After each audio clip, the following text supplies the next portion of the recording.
So in the early 90s and the 1990s, when I started realizing that this global cult existed, how it had emerged over what we perceive as time, and what the goal and the agenda was, my question was, so first of all, when did it start? Because this couldn't have been put together in 5 years, 50 years, whatever.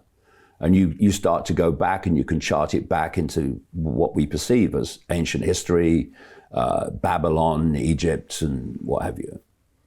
And then I started asking the question, okay, so this cult has been unfolding to its present global state for a very long, quote, time through history. So people have been coming in, playing a part in advancing the cult's expanding of power to the point where it's now global. And then they've died. Then other people have come in and they've done it and they've died. There has to be a coordinating force which spans that period that has been coordinating the whole thing.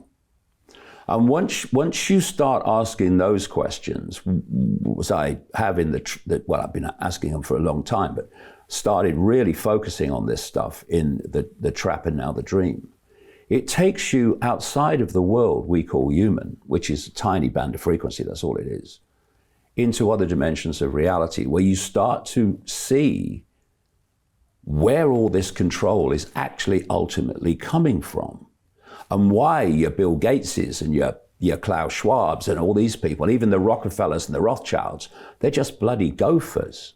They may be powerful in our reality, but they're gophers of this other force.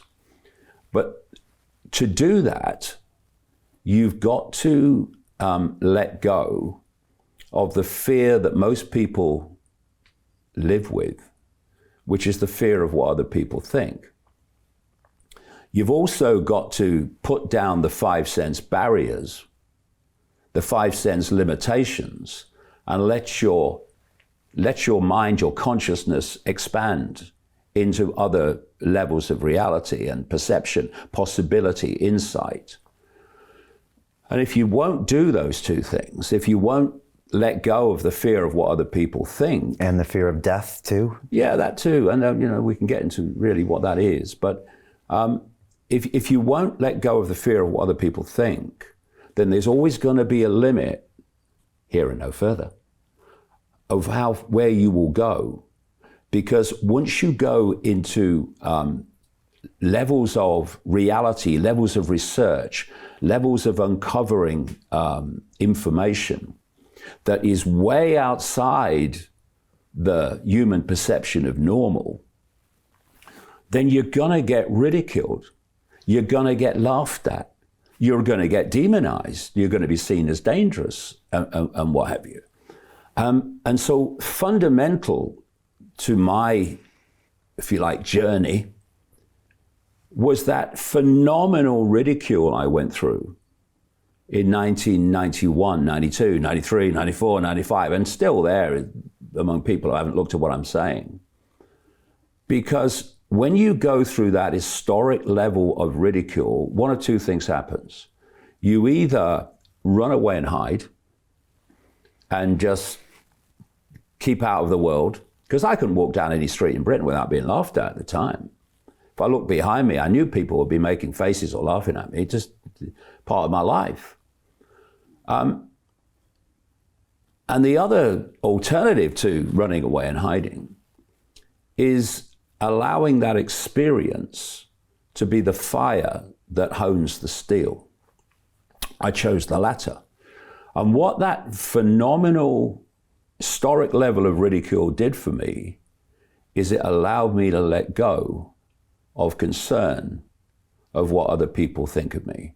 Because they have every right to think of me as they choose. It don't matter to me. But I have a right to say what I believe to be the case as well. And so because of that freedom that mass ridicule gave me, I was able to go into these areas. Shape-shifting reptiles, he says lizards run the world. And these other levels of reality, like this is a simulation, which we can get into. It's more and more mainstream scientists even are saying it now. I was able to do that because I let go of that fear of what other people think. And, you know, I look at what I call the mainstream alternative media, and I see so many 5-cent-centric people who either are so obsessed or so focused on the 5-cent world, they won't go here because they think it's nonsense and it's far out and it's ridiculous. And I see others who think, well, maybe there's something in it, but what will my natural audience think of me if I go there? And I'm certainly not going to mention that David Icke bloke, because if you get connected with him, well, you lose your credibility. And I do find it interesting, therefore, that when mainstream alternative people are censored or demonetized, there's this furore. Hello.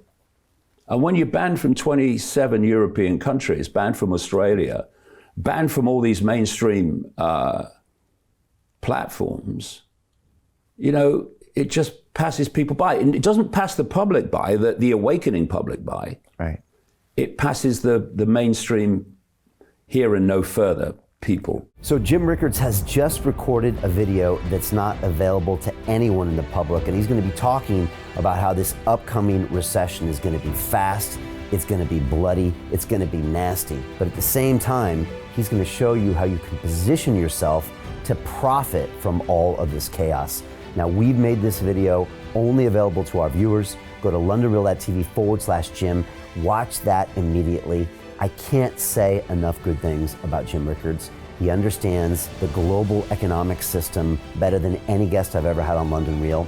His predictions are almost uncannily true, and you can learn how to profit from his vision, from his expertise, and his understanding of economics. So go to londonreal.tv/Jim or click the link below. It's an excellent, excellent look on what's going to happen in the future and how you can position yourself to profit from that. Jim is one of the best in the business, one of my favorite guests on London Real, and he's very, very good at predicting the future and showing us all to profit from it. So click the link, and I hope you enjoy. The greedy bankers are about to do it again. In 2008, they crashed our financial system and nearly bankrupted the entire global economy. Then they received trillions of dollars in government bailouts. And after, they demanded fat bonuses paid for by you, the taxpayer.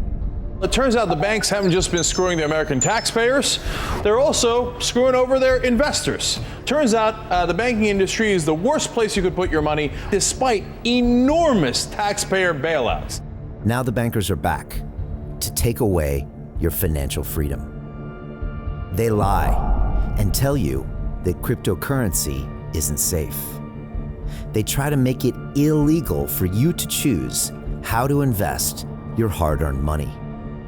They lie and say cryptocurrency is used by money launderers and criminals. But look at the record. It's the banks themselves that launder hundreds of billions of dollars every year to the biggest criminal operations in the world. Leaked documents have revealed how some UK banks have helped criminals, money launderers and Russians under sanctions. American authorities discovered that the Sinaloa cartel moved $881 million through HSBC accounts as bank officials turned a blind eye to the illegality. The bankers lie and say cryptocurrency is not a real investment. Meanwhile, the smartest CEOs in the world are buying billions and billions of it. The truth is that banks lie about cryptocurrency because it makes them scared.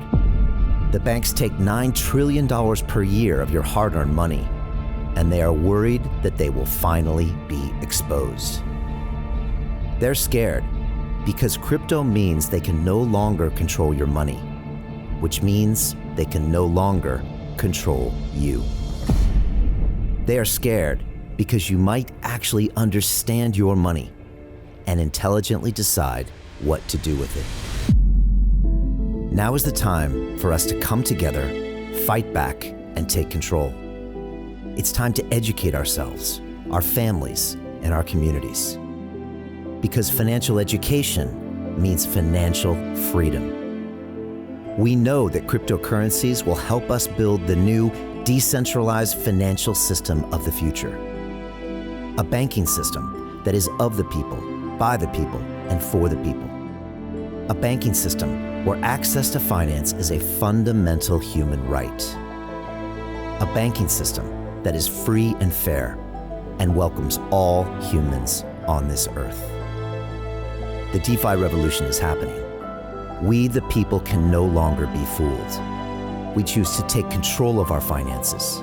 We choose to take control of our freedom. We choose to take control of our future. Join us, and let's take back our financial freedom forever.